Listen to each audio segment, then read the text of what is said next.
tonight we are not in Rome. We are far, far from its marble temples and bustling forums. Tonight you are stepping off a river barge onto a muddy bank, the chill of a northern wind cutting through your woolen cloak. Before you rises the wooden palisade of a frontier fort, a stark silhouette against a vast twilight sky. The air smells of wet earth, cold stone, and wood smoke.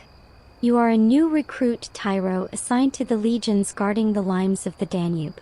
You have survived the march, the drills, and the sheer overwhelming scale of the empire. Now you must survive the routine. Your survival here will depend less on your skill with a sword, though that will be tested, and more on something far more mundane.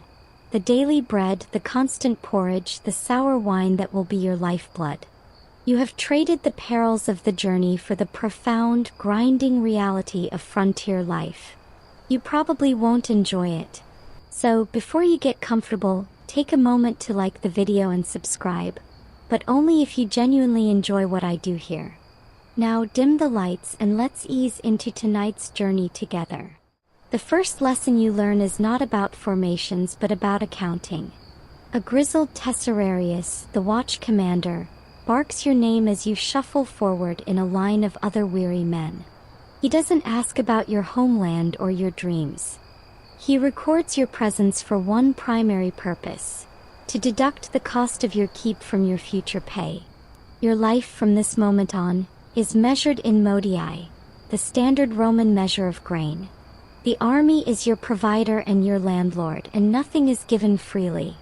The famous Roman military salary, the stipendium, is not a simple reward for service. It's a careful ledger.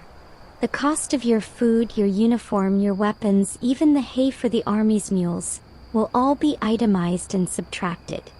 What's left, if anything, is yours to spend in the squalid little civilian settlement, the vicus, that will inevitably sprout outside the fort's walls.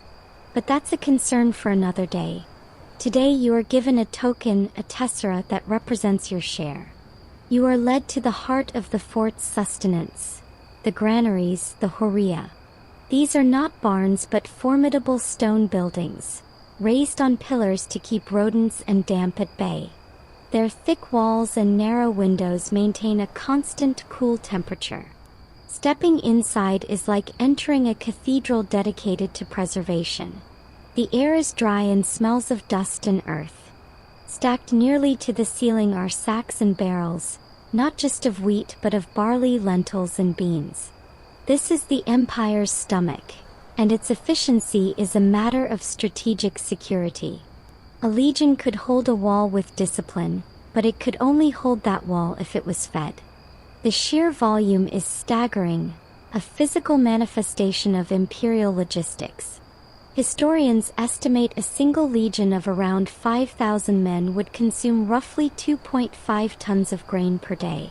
Every sack here represents a calculation, a tax levied on a distant province like Egypt or Africa, shipped across the Mediterranean, up rivers, and finally carted here to this edge of the world. Your issued ration is straightforward and unglamorous: a monthly allowance of wheat. This is the absolute non-negotiable core of your existence. It's typically around 30 to 35 modii per month for a legionary, which translates to roughly 60 to 70 pounds of grain. It's heavy, coarse, and yours. You heft the sack, feeling its substantial weight. This is what stands between you and starvation, between discipline and mutiny. It's more valuable than the silver denarius in your purse. You'll soon learn that this grain is so central that punishment in the Roman army was often measured in it. A minor infraction might see you beaten. A serious one, like failing in your watch duties, you could be sentenced to eat barley instead of wheat. Barley was considered fodder, fit for animals and slaves, a profound humiliation for a soldier. So you guard your wheat ration with a possessiveness that surprises you. It's not just food. It's your status, your dignity, your life, measured out one grim, nutritious pound at a time. Historians still argue whether these deductions ever truly allowed a soldier to save anything substantial. or if the system was designed to keep him perpetually, and thus dependently, in the army's debt. As you carry your grain to the long, low barrack block that will be your home, you're not thinking about savings. You're thinking about how, exactly, you're supposed to turn this sack of hard kernels into something you can actually eat. The answer to that question begins not at a kitchen, but with the 7 men you are about to meet. You carry your precious sack of wheat into the barrack block, a long, dark building smelling of smoke, male sweat, and old leather. This is where the imperial machine breaks down into its most human component, the contubernium. You are assigned to a group of 7 other men. These are your messmates, your tent companions, and in many ways, your new family. You will fight together, stand watch together, and crucially, eat together. Your space is a single room at the end of the block, shared with these strangers. Against one wall is a raised platform for your cloaks and bedrolls. In the center of the floor, a simple, essential feature, a raised, stone-lined hearth. This hearth, this small circle of warmth and flame, is the true kitchen of the Roman legion. There is no dedicated mess hall, no team of army cooks preparing vats of stew. The empire provides the raw material, the grain, the salt, the bit of oil or bacon. It is up to you and your contubernium to transform it into a meal. The responsibility rotates, and tonight, it seems, it is your turn to learn. The first and most constant use of your wheat ration is pulse, a porridge or thick gruel. It is the breakfast, lunch, and dinner of the unmoving garrison. The process is monotonous, a daily grind in the most literal sense. One of your new messmates, a grizzled Syrian named Lucius, wordlessly hands you a pair of stones. This is a quern, a hand mill. The lower stone is slightly concave, the upper one fits into it with a wooden handle. Your task is to take a measure of your hard wheat kernels and grind them into flour. It is back-breaking, tedious work. You sit on the floor, rotating the top stone with a rhythmic, grinding crunch. The sound is the soundtrack of garrison life. It fills the barrack block, a low, constant rumble of necessity. Your shoulders burn quickly. The flour that spills out is coarse, dark, and full of grit from the stone itself. Historians examining the teeth of Roman skeletons from military sites often find distinct patterns of wear, ground down from a lifetime of chewing this stone dust-laden bread. It's a gritty reality, literally baked into your diet. With your coarse flour, you now have a choice. For pulls, you simply take a handful and slowly sprinkle it into a bronze pot, a kakabas, of boiling water over your hearth. You must stir constantly with a wooden stick to prevent lumps from forming. What emerges is a thick, bland, gray paste. It is filling, packed with carbohydrates, and about as exciting as mud. To make it palatable, you rely on the basic condiments issued to your group: a flask of sour wine vinegar called posca, a small pot of salt, and if you're lucky, a dollop of olive oil or a chunk of hard, salted pork fat. You stir a splash of posca into your bowl, sprinkle some salt, and watch the gray paste become a slightly tangy, salty, gray paste. It is sustenance, not cuisine. You eat it from your own bowl, a simple wooden or earthenware patera, sitting on your bedroll while your messmates talk in low tones about patrols, pay, and grievances. The widely accepted historical fact is that this grain-based porridge or bread was the absolute staple, providing the caloric backbone for the labor of soldiering. But the surprising detail is in the texture. That ever-present grit wasn't just hard on teeth. It was an unseen source of minerals, an accidental, crushing supplement to a diet that could lack variety. On days when you have more time or a bit more energy, you might make bread. This is a group effort. You mix your flour with water and a piece of saved, fermented dough from the previous batch, your sourdough starter, passed down through the contubernium. There is no oven in your barracks. Instead, you shape the dough into flat rounds. One of your mates has a klibinus, a portable, domed ceramic baking lid. He places the dough directly on the hot stones of the hearth and covers it with the klibinus, piling more hot ashes and embers on top. It bakes slowly, filling the room with a smell that is, for a moment, wonderfully domestic and out of place in a military fort. The resulting bread is dense, chewy, with a thick, hard crust. You tear off chunks, dipping them into your pools or into a shade cup of oil.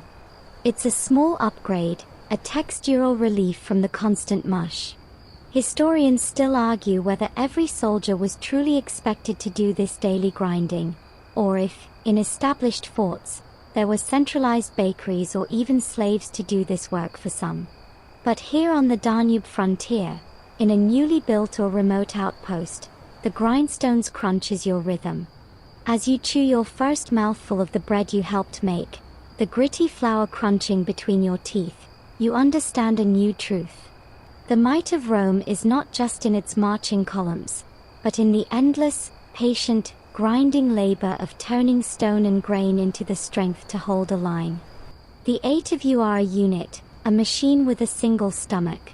The Contubernium's hearth is your social and culinary center, a place where the impersonal ration system becomes a shared, human ritual. The bronze cooking pot, the kakabus, is your most prized communal possession, blackened from countless fires. Its ownership is a point of pride, and caring for it is a shared duty. One of your mates, a quiet man from Gaul named Durio, is the unspoken master of the pot. He has a sense for heat, for timing, for making the bland taste slightly less bland. He shows you the routine.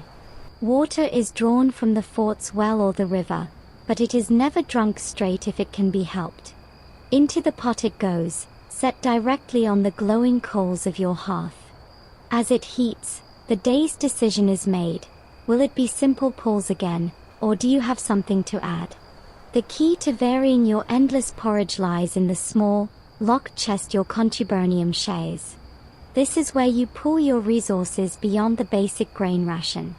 When the quartermaster issued your pay, after all the deductions, you might have received a few copper asses. As a group, you might decide to send a man to the Vicus market to buy supplements.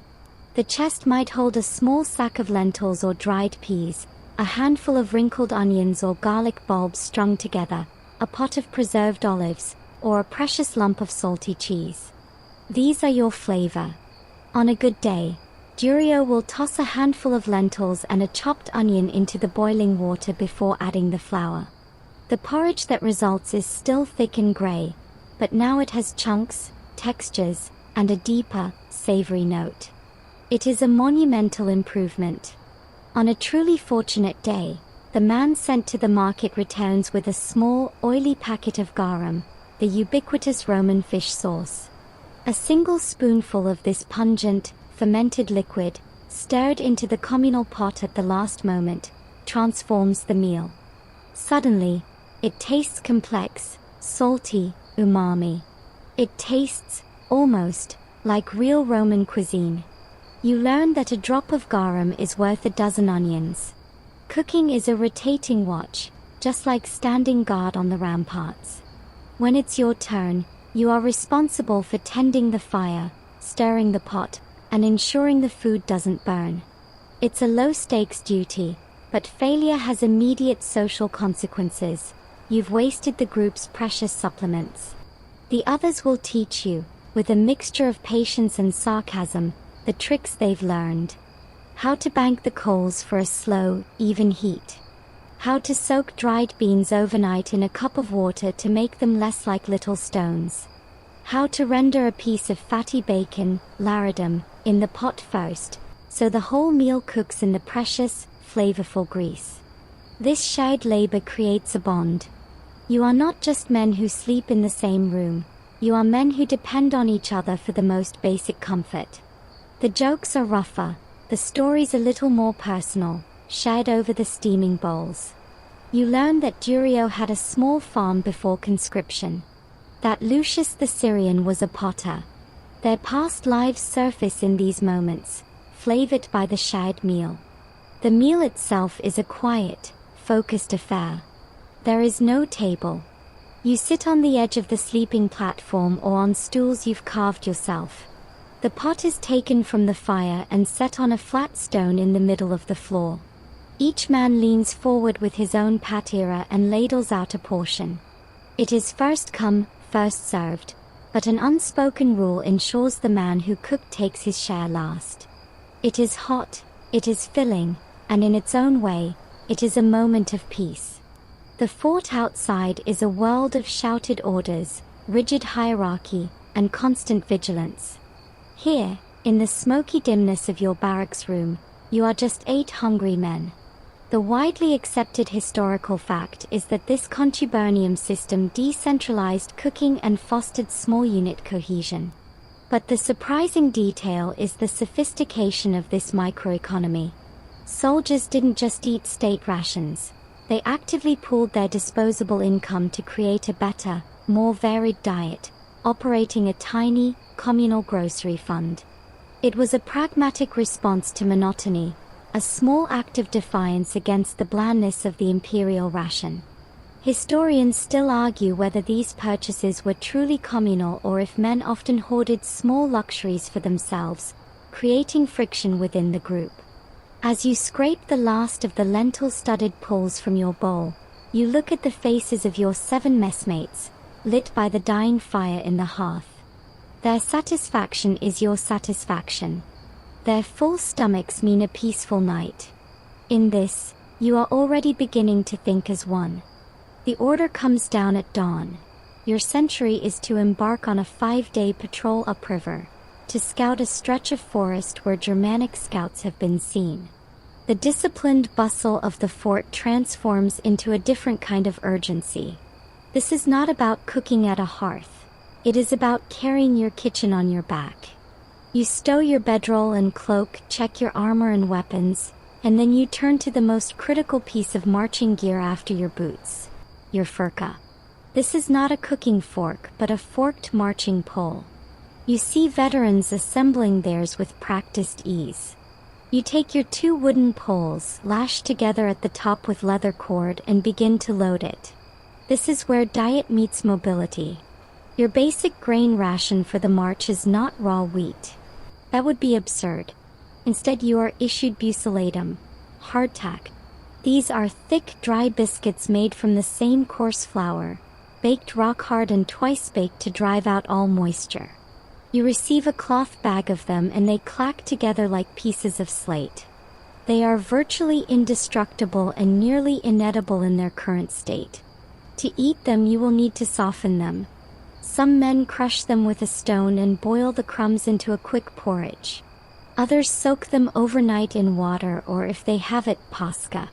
You also pack a small deep bronze pan called a patera, which doubles as your bowl and cooking vessel, and a cloth sack containing a measured portion of salt and a lump of that hard salted pork fat, laerdum. This is your marching kitchen. Pan, hardtack, fat, salt. Everything must be lightweight, durable, and multi-purpose. You fall into line and march out through the fort's main gate, the weight of your pack and furka settling into a familiar, grim ache. The world opens up from the confined fort to the wide river, dense forests, and rolling hills. After hours of marching, the centurion calls a halt at a defensible clearing near a stream. This is lunch. There is no time to light a proper fire or cook a meal. You shrug off your gear, sink to the ground, and pull out your bucelatum. You take one of the rock-like biscuits and, following the example of the man next to you, use the pommel of your dagger to crack it into pieces on a flat stone. You place the chunks in your patera, pour in some water from your skin, and sprinkle in a pinch of salt. You wait. Slowly, the water works its way into the petrified dough. After a few minutes, you have a bowl of cold, soggy, salty mush. You eat it with your fingers. It is bland, but it is calories. It is fuel. This is the reality of the march. Efficiency over pleasure, speed over taste. The widely accepted historical fact is that the Roman military machine's speed and endurance were underpinned by this kind of logistical planning, where food was designed for portability and shelf life. But the surprising detail is the sheer durability of butylatum. Examples have been found in archaeological sites that are still structurally intact after 2 millennia. It was the energy bar of the ancient world and just about as appetizing. Dinner, if you make camp, offers a slight reprieve. You gather dry wood and build a small, controlled fire. No smoke plumes to give away your position. Now your pork fat becomes key. You slice a thin piece off the lump and place it in your patra, holding it over the flame. It sizzles and renders into a pool of hot grease. Into this, you might crumble your hardtack, toasting the crumbs into a kind of rustic fry-up. Or, if your contubernum coordinated well, someone might have brought a handful of dried onions or a bit of garlic to sauté in the fat first, making a fragrant, if simple, base for your gruel. The patera heats quickly, the meal cooks in minutes, and you eat it directly from the pan, careful not to burn your lips on the hot bronze. It is hot, fatty, and savory, a feast compared to the cold soak of midday. As you chew, you look around at the circle of faces, each man tending his own small pan over his own small flame. The centurion eats the same thing, only perhaps a slightly larger portion. Here in the field, the hierarchy flattens at the cooking fire. Everyone is equally dependent on their own 2 hands and their bag of hardtack. Historians still argue whether soldiers routinely foraged for fresh food on the march to supplement this stark diet, or if discipline demanded they stick strictly to their carried rations to avoid scattering and delay.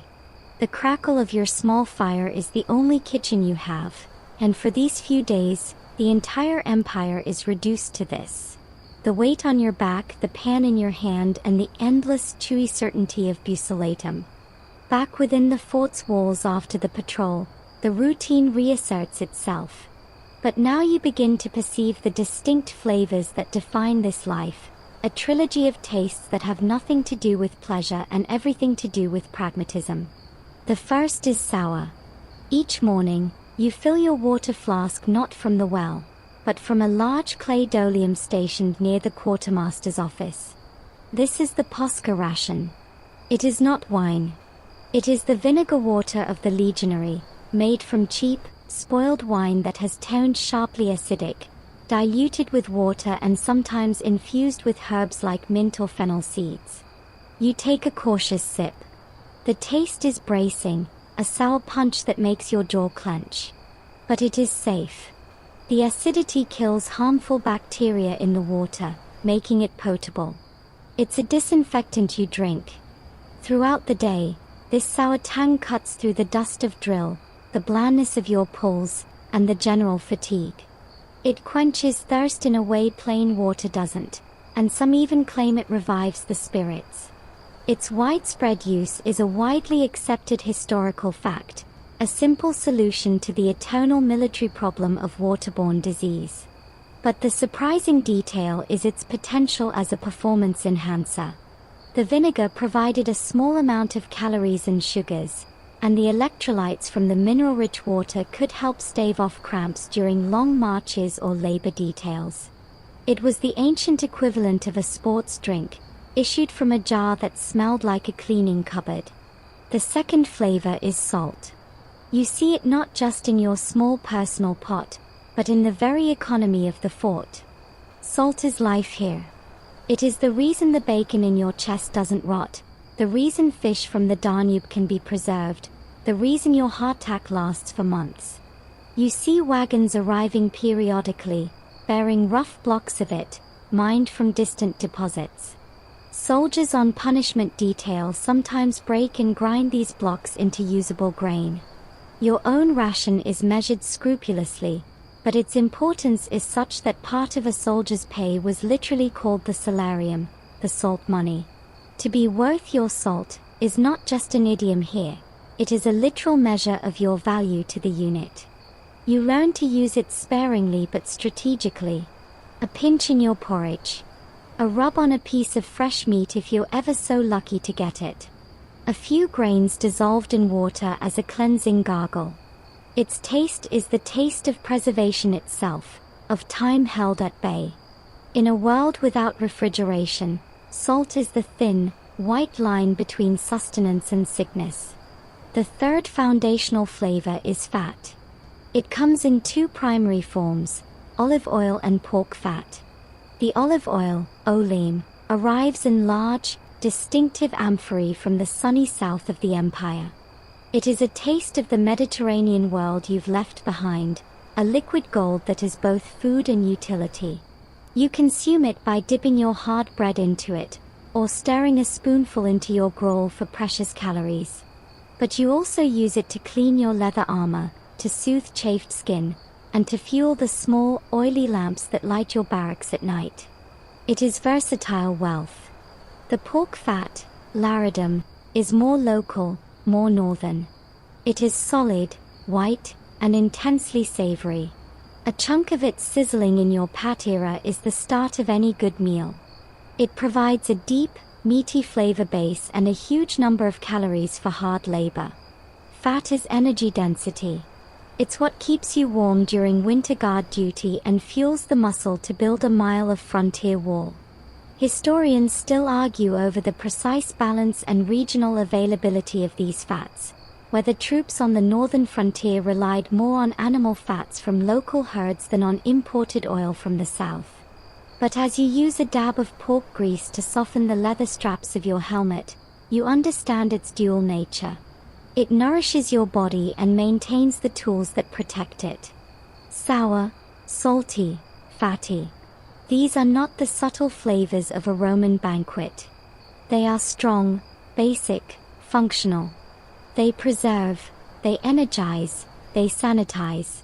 They are the unsung trinity that keeps the army on its feet, a taste profile forged not by a chef, but by a quartermaster obsessed with survival. The monotony of grain and salt is broken, abruptly and gloriously, by the lowing of a cow. A small herd, requisitioned from a local allied tribe as part of their tax obligation, has been driven to the fort. Today your sentry is to receive a meat ration. This is not the careful slicing of salted bacon. This is fresh, bloody butchery. The atmosphere in the fort shifts from grim routine to focused, almost festive industry.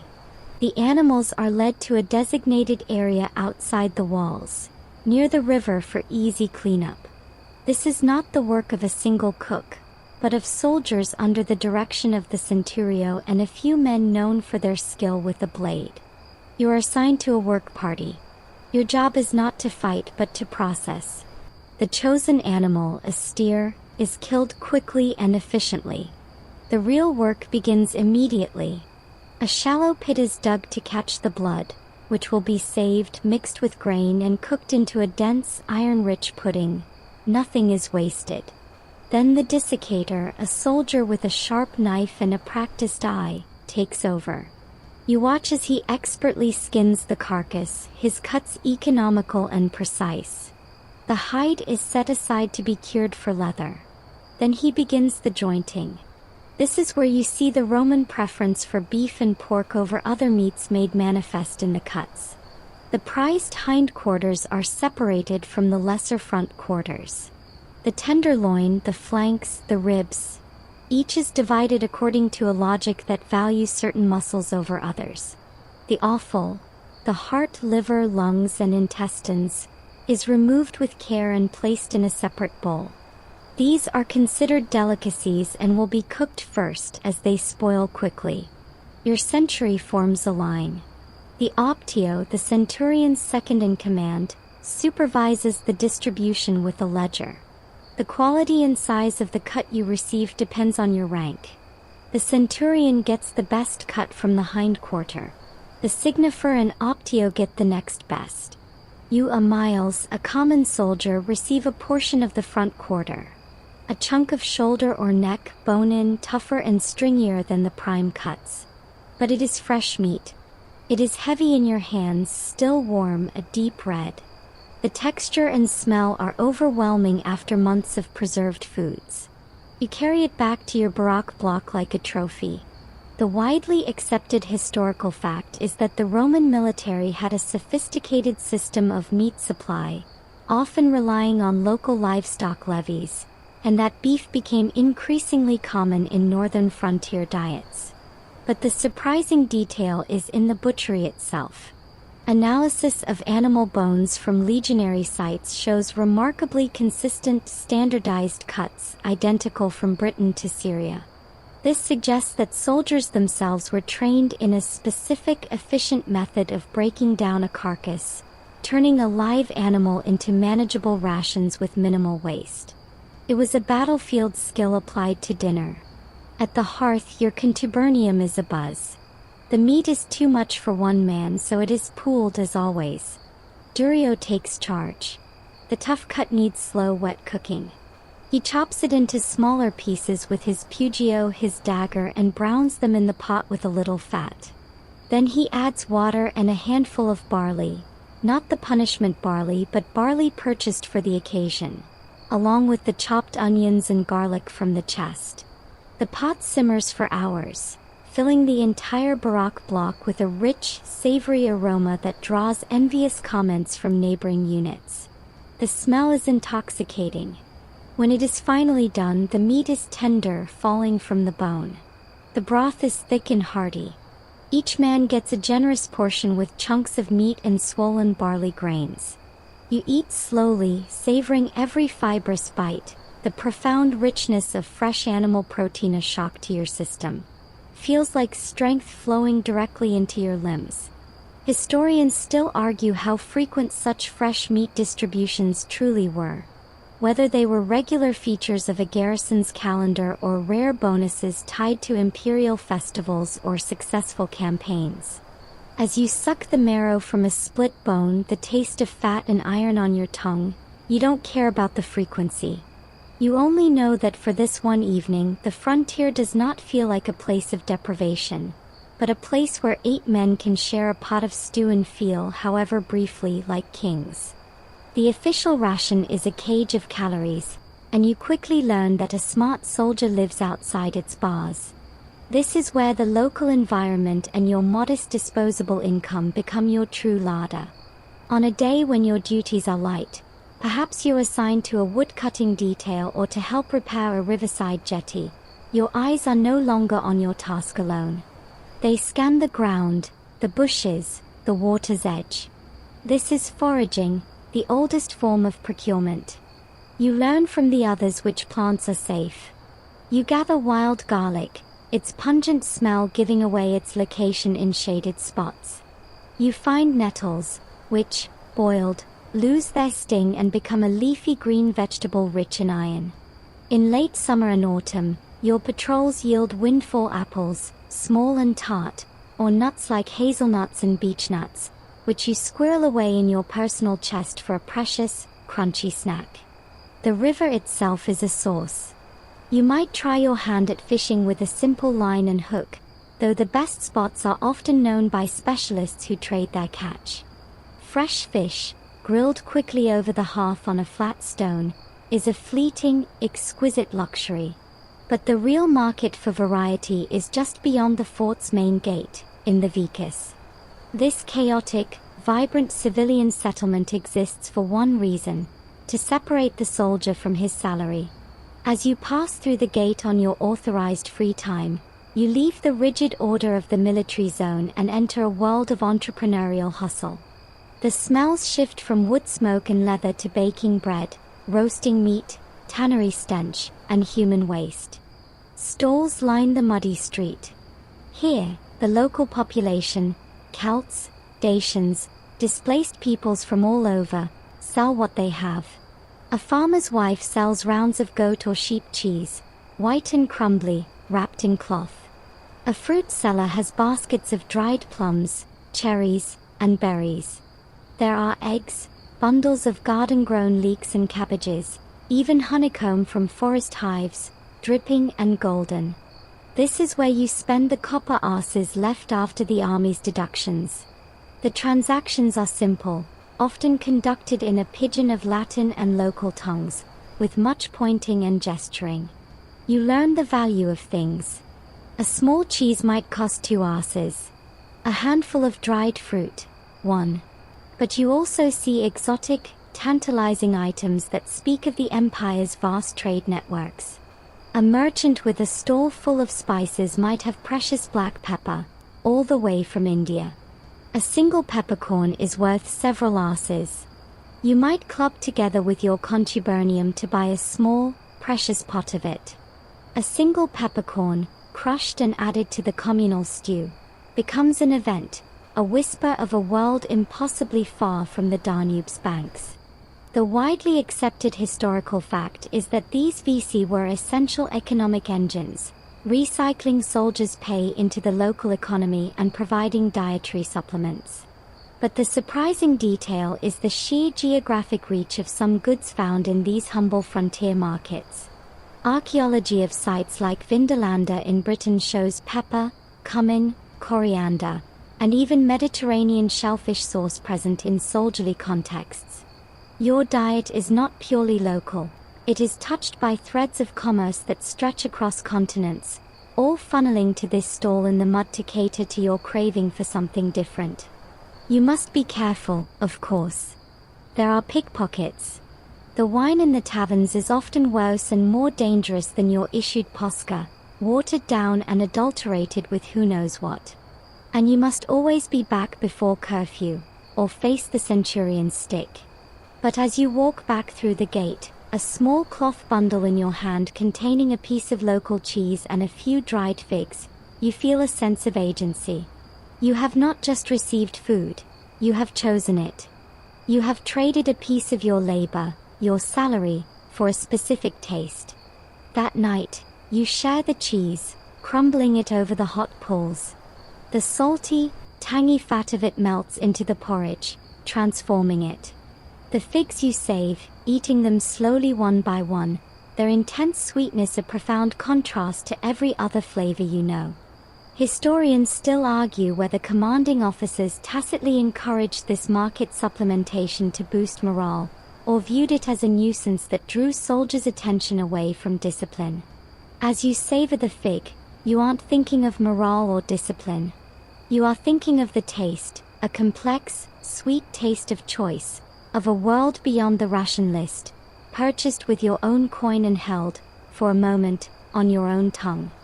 Your world is defined by walls, and the most revealing wall is the one you are not allowed past. On an errand to deliver a message, you are admitted through the inner gate to the Principia, the fort's headquarters, and its adjacent sacred space, the Praetorium, the commander's house. The change is immediate and disorienting. The gravel underfoot is raked smooth. The air smells of flowering herbs from potted plants, not latrines. The building itself is of stone, with a tiled roof, and from within comes the soft sound of a water feature. You catch a glimpse through an open door before a slave shoos you away. Inside, the commander, a legate of senatorial rank, is reclining for his evening meal. The image is brief but searing. He is not sitting on a wooden platform.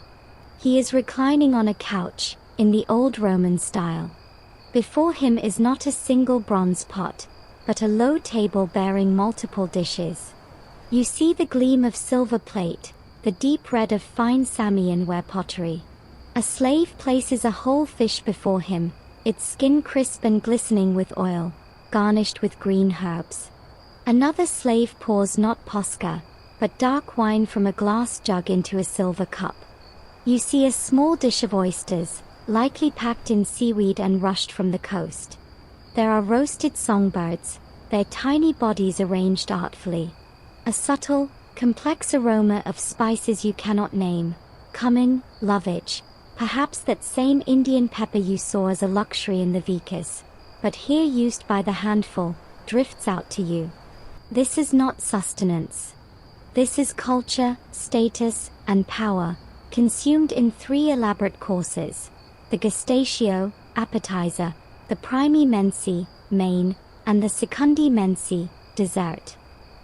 You finish your errand and walk back to your barrack block, the smells of your world, smoke, sweat, porridge, reasserting themselves with a vengeance. The contrast is not just in the food, but in the entire philosophy of eating. Your meals are about function, fuel for labor, eaten quickly to return to duty. His meal is about otium, leisure, a performance of Roman eaters so far from Rome. Your food is prepared by you and your mates, with shade, simple tools. His is prepared by a specialized slave cook, a coarse, in a separate kitchen, using techniques and recipes from Apicius's cookbook. Your spices are salt and sour vinegar. His include honey, fermented fish sauce, garum of a much higher grade, wine reductions, and expensive imported spices. The widely accepted historical fact is that the Roman officer class maintained a lifestyle sharply distinct from the ranks, mirroring the civilian social hierarchy. But the surprising detail is the logistical effort required to maintain that lifestyle on the frontier. Those oysters, that fine wine, the olive oil for his lamps, all of it had to travel the same treacherous supply lines as your grain, but in smaller, more precious, and more fragile quantities.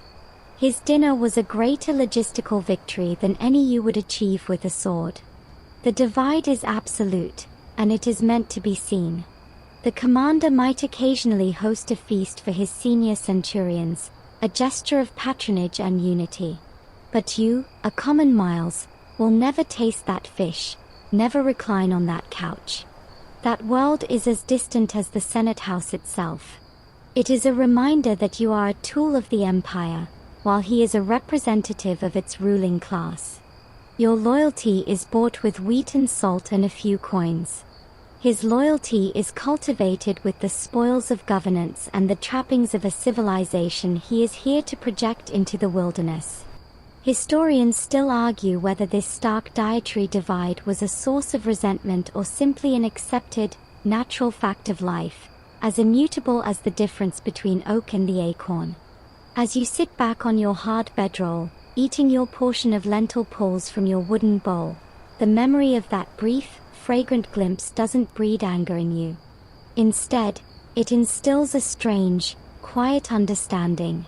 You are not just holding a frontier against external tribes. You are holding a line within an immense, layered system.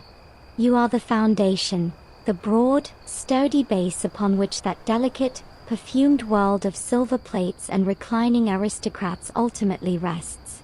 Your mundane meal is what makes his extraordinary one possible.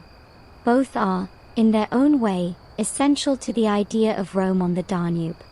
Let's step back from the smoke of the hearth and the taste of sour wine for a moment. Let's look at your diet not as a Roman soldier, but as a modern physiologist might. You are a human engine, and the army has, through brutal trial and error over centuries, designed your fuel. The calculations are crude but effective. Your daily wheat ration, about 2 pounds of grain, provides a massive bedrock of carbohydrates. This is your primary energy source, converted into glycogen to fuel muscles for marching, digging, and fighting.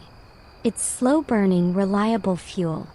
The lentils or beans your contubernium buys add plant-based protein and fiber, aiding muscle repair and keeping your digestive system well marching in order. The salt pork fat and occasional olive oil are your dense fat reserves. 1 gram of fat provides more than double the calories of a gram of carbohydrate or protein. This is the high-octane fuel for sustained exertion in the cold, for healing wounds, for surviving lean times. It's no accident that the ration is heavy on carbs and fats. It's designed to create a calorie surplus body, a soldier with reserves. Now consider the micronutrients you are missing and the ones you get by accident. Fresh fruits and vegetables are rare, especially in winter. This means a chronic lack of vitamins C and A. You don't know what scurvy is, but its symptoms, fatigue, sore gums, loose teeth, would be familiar on a long campaign or a hard winter. The Army's preventative medicine is not an orange, but the onion and garlic you forage and buy. They contain enough vitamin C to stave off the worst, and their antibacterial properties are a bonus. The sour pasca provides a trickle of electrolytes. The grit in your bread, the constant tooth-wearing grind of stone dust, is an involuntary mineral supplement. It introduces tiny amounts of calcium, iron, and other trace elements from the millstone into your system.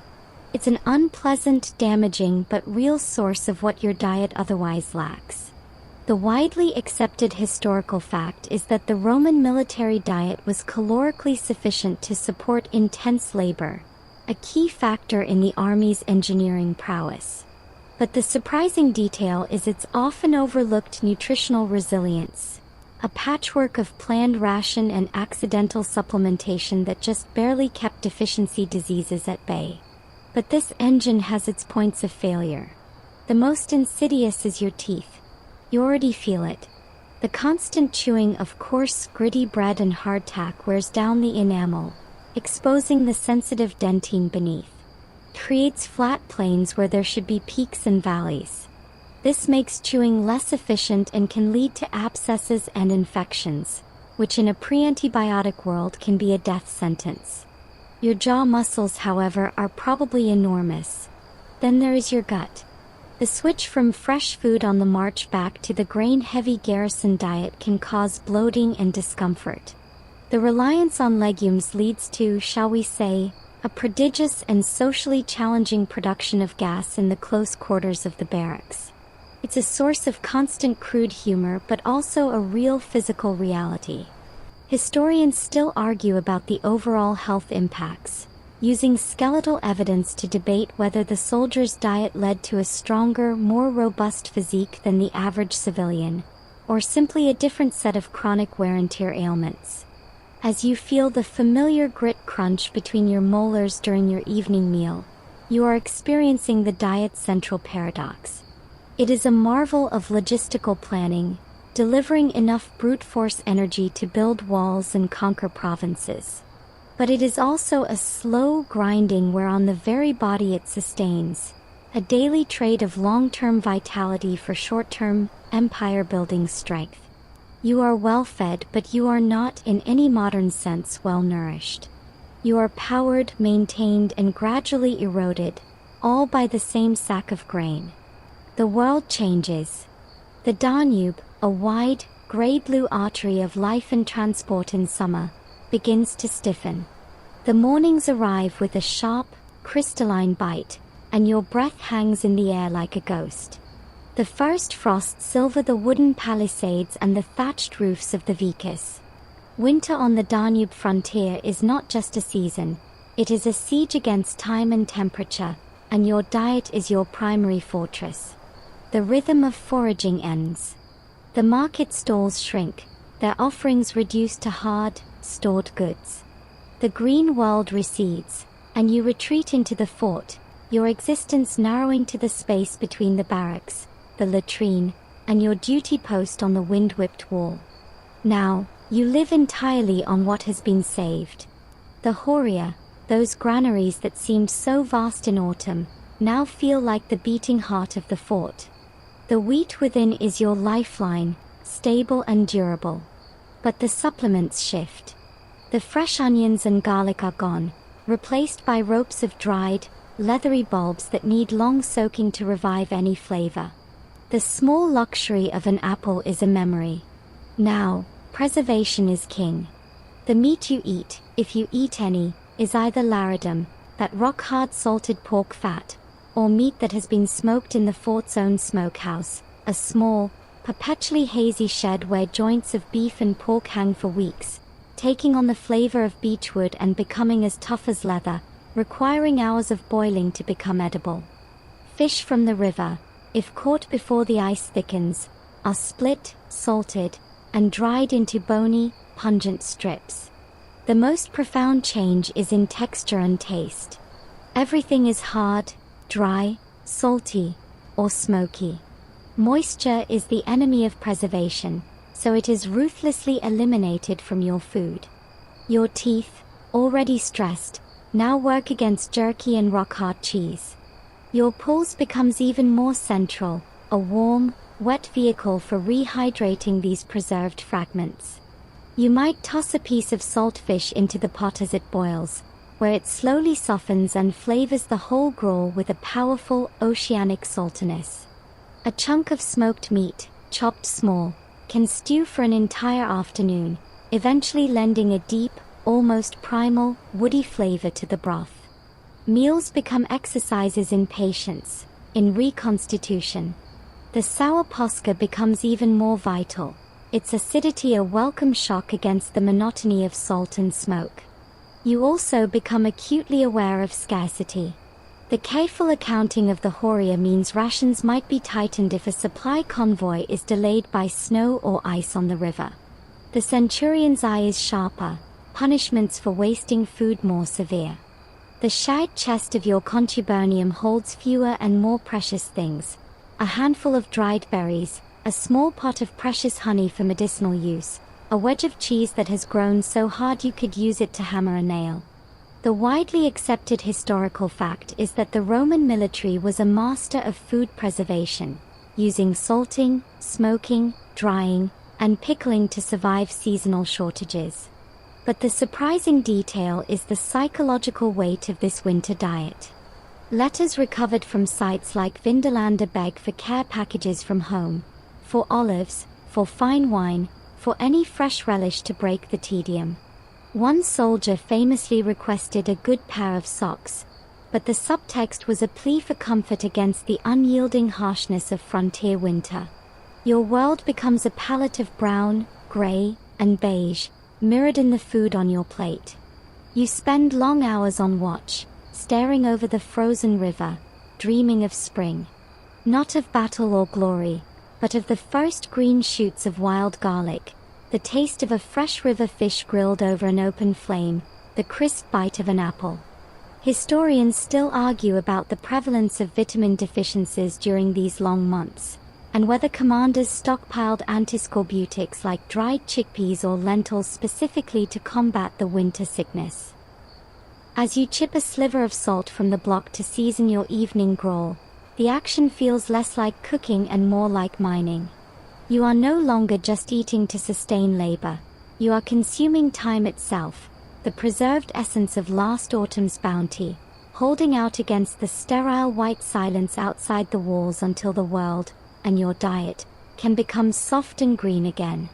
Your existence is defined by tools. The gladius for fighting, the pilum for throwing, the delabra for digging.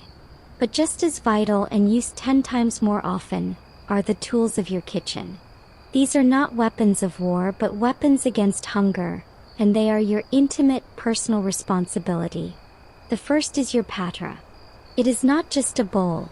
It is your pot, your plate, your drinking cup, and sometimes, if polished enough, a rudimentary signal mirror. The one issued to you is bronze, shallow and wide with a single handle. You learn to balance it on a ring of stones over the fire. You learn to hold the handle with a rag so you don't burn your hand. You scrub it with sand and water after each use, keeping it clean to prevent the foul camp fever that comes from rotten food residue. Over time it becomes battered and soot-blackened, but it is yours.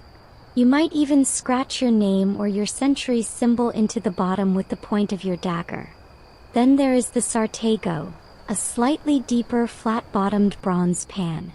Not every soldier has one, but your contubernarium might possess a single prized example.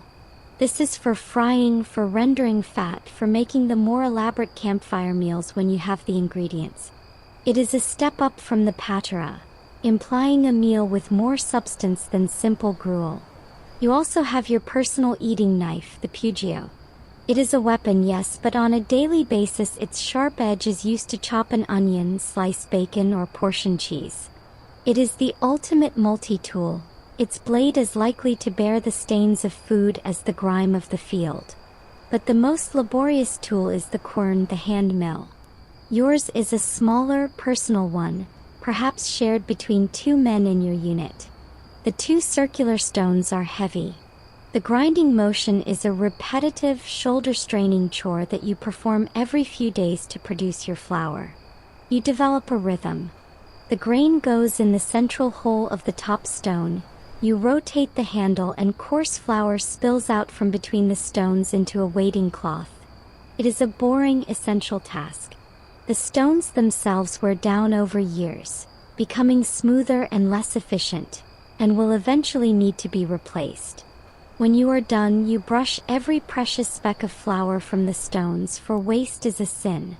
The grit that wears down your teeth comes from here, from the slow abrasion of stone on stone, an unavoidable contamination. Beyond these personal items are the shared, heavier tools of the century. A large iron cauldron for brewing the century's batch of Pascha or for cooking on a large scale during a festival. A set of butchering knives for when an animal is slaughtered. And perhaps, in a well-established fort, access to a communal oven. These are not the elegant domed bread ovens of a Roman town, but large clay-lined pits or stone structures where many loaves can be baked at once, saving the individual soldier the daily grind of using a clibinus. The widely accepted historical fact is the standardization of this kit across the empire, part of the uniform issued to a soldier. But the surprising detail is in the wear patterns and repairs. Archaeologists find these pots and pans mended over and over again, holes patched with lead or bronze rivets, handles resoldered. They were not disposable. They were lifelong companions, maintained with the same care as a sword because their failure meant you could not eat. A broken patter was a minor crisis. You carry these tools with you from fort to march to campaign. They are part of your pack's weight. Their clatter is part of the sound of the moving legion. At the end of a long day, the act of unpacking your patera and sartego, of gathering wood for a fire, is a ritual that transforms a patch of dirt into a temporary home. Historians still argue whether soldiers truly carried heavy cornerstones on the march or relied on pre-ground flour or hardtack, with milling only done in permanent camps. As you sit by your hearth, methodically rubbing sand around the inside of your patera to clean it, the bronze growing warm from the friction, you understand this tool's silent importance. It holds your food, and your food holds your life. In its rounded, soot-stained shape is the entire mundane story of survival. In the Roman army, food is not just sustenance. It is a currency of discipline and a barometer of morale. You learn this not through a lecture, but through experience. The first lesson is punitive. A man in your century is caught asleep on watch duty. The offense is grave. In battle, it could doom an entire cohort. The centurion's justice is swift and public. The man is stripped of his military belt, symbolically broken, and then sentenced. He is not flogged this time. Instead, he is condemned to eat hordeum, barley, for a month. You watch as his monthly wheat ration is taken away and replaced with the same coarse grain usually fed to the cavalry horses or the pack mules. The humiliation is profound, social and sensory. Barley makes a thinner, less nutritious porridge. It is the food of slaves and beasts. For a Roman citizen soldier, it is a demotion to subhuman status, a constant, gritty reminder of his failure with every miserable mouthful. It is a punishment that directly targets the stomach, and thus, the spirit. Conversely, food is the most common reward. A successful patrol that brings in prisoners or secures intelligence might be rewarded with an extra ration of wine, actual wine, not Pascha, for the entire century. The centurion might dip into his own funds to provide a meat sacrifice on the unit's altar, and afterwards, the roasted meat is distributed among the men. The taste of that roast pork, sanctified by ritual and earned by collective effort, is infinitely sweeter than any requisitioned beef. Then there are the imperial birthdays, accession days, and other festivals mandated from Rome. On these days, the strict rationing relaxes. Extra oil, more wine, and sometimes even a cash bonus, the donativum, are issued. The fort takes on a holiday atmosphere. Men might pool their extra resources for a truly memorable feast in their contubernum. It is a reminder that the distant emperor in Rome is the source of all good things, tying your full stomach directly to your loyalty to the imperial house. The system is psychological warfare on the self. The constant, Bland adequacy of the normal ration keeps you compliant, focused on the next minor improvement, a bit of cheese, an onion. The threat of barley hangs over you, encouraging discipline. The promise of extra meat or wine motivates exertion and bravery. The commander understands that an army marches on its stomach, but he also knows that an army's loyalty can be purchased and its obedience enforced through the same organ. The centurion who shares out a captured keg of local beer after a hard day's ditch digging is building cohesion. The quartermaster who withholds the good garum because of a unit's sloppy equipment inspection is sending a clear, gustatory message. The widely accepted historical fact is this systematic use of food as a tool of management, a practice as old as armies themselves. But the surprising detail is the formalization of these feast days in the military religious calendar, the Feriali Juranum, which prescribed specific sacrifices and banquets for the well-being of the emperor and the state. Your extra meat wasn't just a treat, it was part of a sacred, state-mandated ritual, linking your full belly to the cosmic order of the empire. You feel this push and pull in your own life. After a week of particularly grueling labor on a new section of wall, your sentry is given a double ration of posca and an extra measure of oil. It feels like a gift from the gods. The morale in your barrack block lifts palpably. Jokes are louder, complaints quieter. Conversely, when a supply wagon overturns in a river, spoiling a load of lentils, the subsequent week of nothing but plain wheat pulls casts a sullen gloom over the entire fort. Tempers shorten. Grievances are voiced more openly. Historians still argue about the effectiveness of this carrot and stick approach, debating whether barley punishment was a common disciplinary tool or a rare, extreme measure. As you receive your unblemished wheat ration, watching the punished soldier collect his barley, the lesson is internalized. Your diet is not your own. It is a measure of your worth in the eyes of Rome, a tangible index of your standing, fluctuating somewhere between the dignity of wheat and the disgrace of fodder. Every meal is a quiet report on your conduct. The weight of the empire is not in its marble, but in its grain. You see the end point, the sack in the horia, the flour on your quern stone, the bread in your hand. But tonight, let your mind travel backward along the invisible thread that brings it here. This thread is the true, unglamorous spine of Roman power, a feat of logistics more complex than any battle.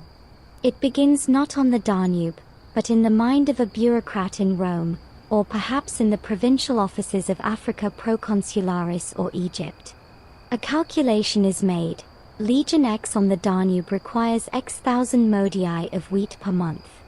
This demand is translated into a tax in kind, levied on farmers in those breadbasket provinces. Your daily bread is, first, a peasant's tithe.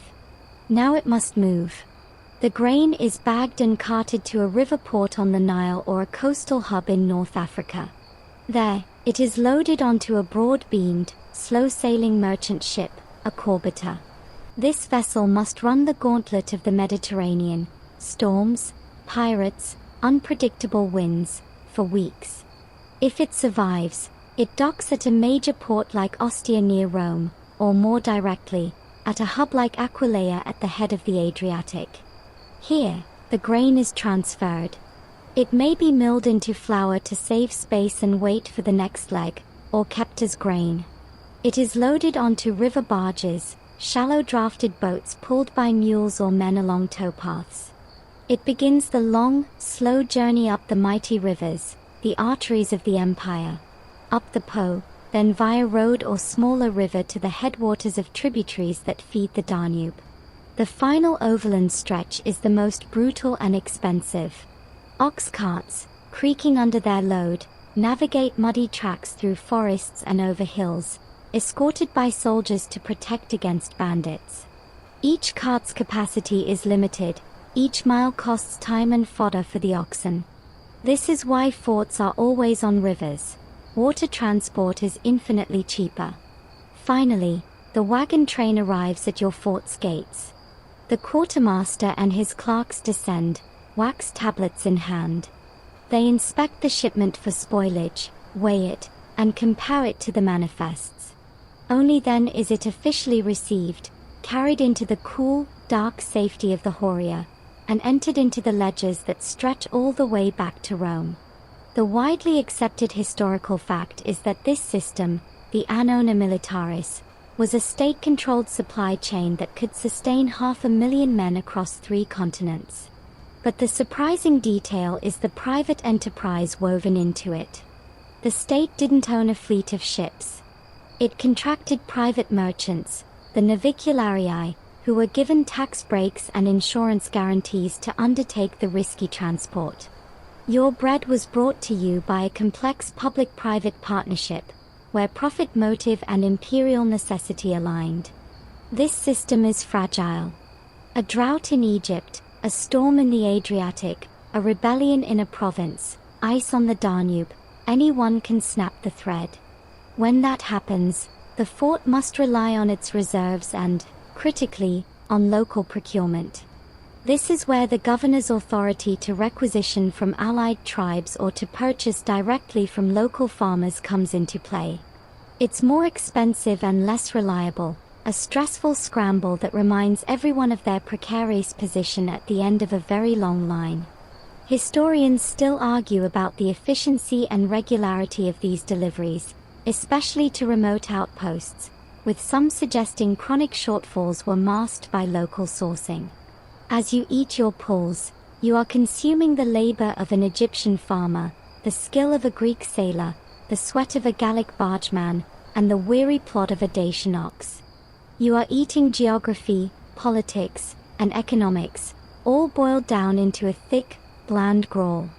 The might of Rome is not in the legions alone, but in the silent, ceaseless convoy of carts and ships that ensures the legions are never truly alone, even on the very edge of the map. The diet that sustains you is also a landscape of hidden perils. Your body is a fortress and your food is one of its most frequent attackers. Consider the garum, that beloved fish sauce. It is made from fermented fish guts and salt, left in the sun for months. The process doesn't always kill every parasite. A lazy or rushed batch can harbor tapeworm eggs. A spoonful on your pulse could introduce a long, quiet tenant into your intestines, sapping your strength without you ever knowing the cause. Then there is the grain itself. If damp gets into the horia or if a corner of a sack is spoiled, mold can grow.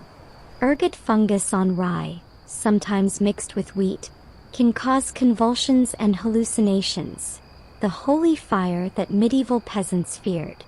The quartermaster's inspection is your first line of defense, but it is not infallible. You learn to sniff your flour, to look for discoloration, to trust your gut in the most literal sense. Spoilage is a constant enemy, especially in summer. That piece of meat you got from the market might be a day too old. The milk in that local cheese might have curdled from the heat. Food poisoning, camp fever, or dysentery could sweep through a barack block, laying low strong men with vomiting and debilitating diarrhea. In the close quarters of the fort, disease spreads faster than gossip. The army's response is part practical, part superstitious. Latrines are placed downstream of the water supply. Garbage is burned or buried in designated pits outside the walls. But diet is also a medicine. When you fall sick, your rations change. You might be moved to the valetudinarium, the fort's hospital. There, the diet is deliberately light and restorative. Instead of heavy bread or pulse, you might be given alicia, a finer porridge made from spelt, easily digestible. You might get tisane, a thin barley water to sip. Wine mixed with water and herbs might be prescribed as a tonic. Food becomes targeted, a tool for recovery. The greatest dietary danger, however, is not poison or parasite, but monotony and lack.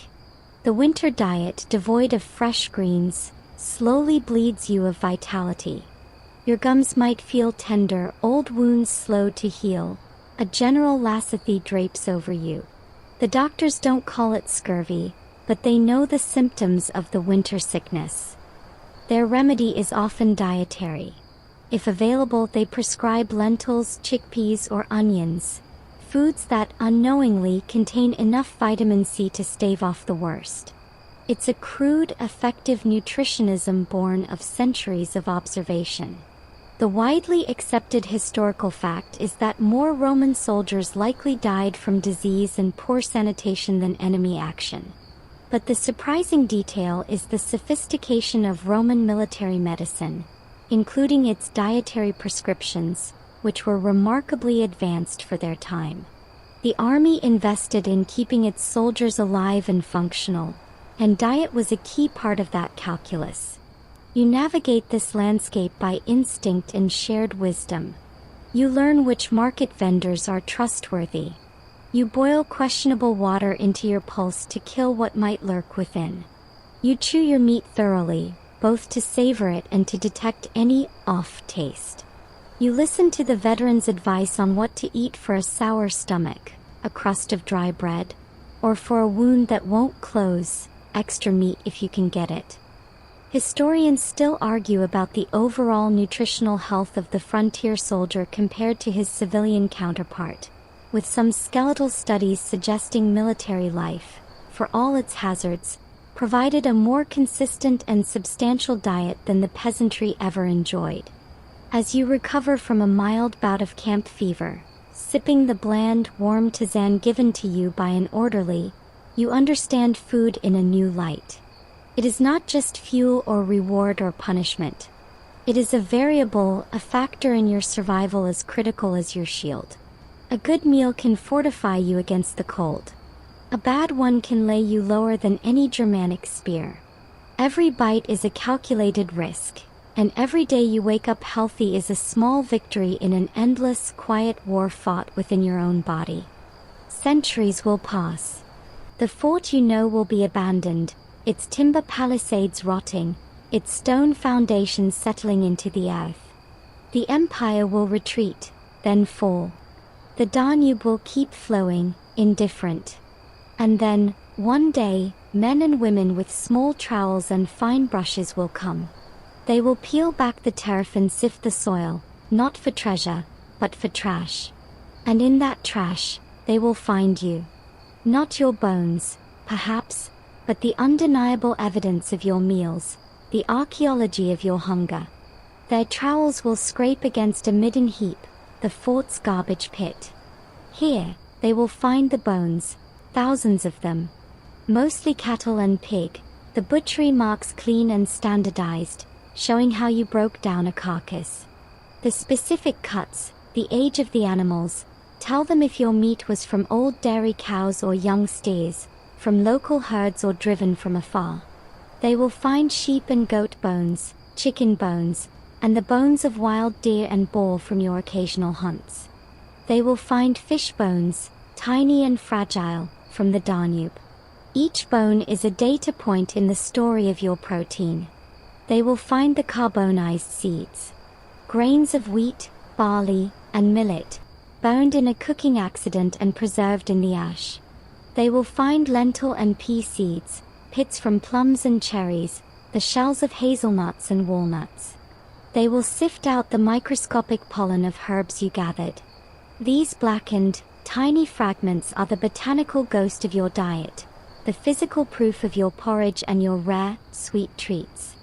They will even find the peppercorn, a single, black, shriveled sphere from India, lost in the dirt by a careless soldier, now a star artifact proving the reach of your taste. And they will find the pottery, mountains of it. The thick, coarse terra sigillata of your patera and cooking pots, often mended. The distinctive shards of the amphorae that held your olive oil, wine, and garum, their shapes and clay compositions mapping the trade routes that fed you, from Spain, from North Africa, from the Aegean. They will find the pieces of your clibinus, the baking lid. They will find the grindstones of your quern, worn down in the center from years of your circular, grinding labor. These objects are your kitchen, preserved in fragments. The widely accepted historical fact is that archaeology provides the most concrete evidence of the Roman military diet, confirming and contradicting the written records. But the surprising detail is what this debris reveals about change. By studying layers of trash, archaeologists can see the diet evolve over the decades a fort was occupied. They might see a shift from imported olive oil to local animal fats, or a decrease in luxury items like pepper as the empire's grip weakens, telling a story of slow decline through the contents of a rubbish pit. From these silent clues, the bones, the seeds, the potsherds, historians will painstakingly reconstruct your world.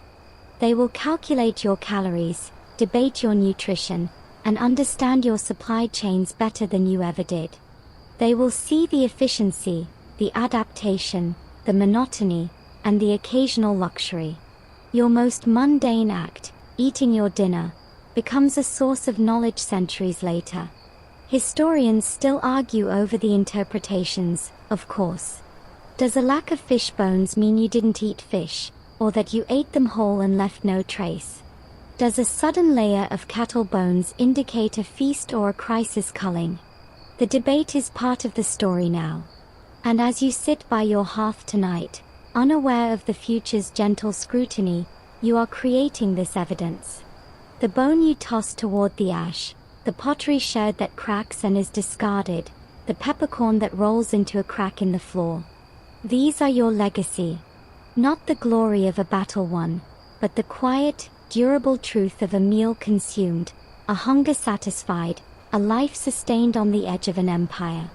You are writing your history not on parchment, but in the soil itself, with the leftovers of your life. So, the story of the Roman legionaries' diet comes to a close, not with a final battle cry, but with the last scrape of a wooden spoon against a coarse pottery bowl. The fires in 1,000 barrack-room hearths gutted out long ago, the smoke dissolving into the same starry sky that hangs above you now. The grindstones are still, the pay tray quiet, the endless lines of supply wagons fossilized into legend. What remains is the simple, profound truth that empires are built not only on the points of swords but on the foundations of daily bread, on the patience to turn stone and grain into strength, on the shied rhythm of a meal among comrades in a lonely place. The Danube still flows, of course, a silver thread in the darkness, connecting past to present. And perhaps now, when you think of Rome, you'll see not just marble and legionary eagles, but a sack of grain, a shied pot of lentil stew, and the faint, sour tang of posca on a cold morning.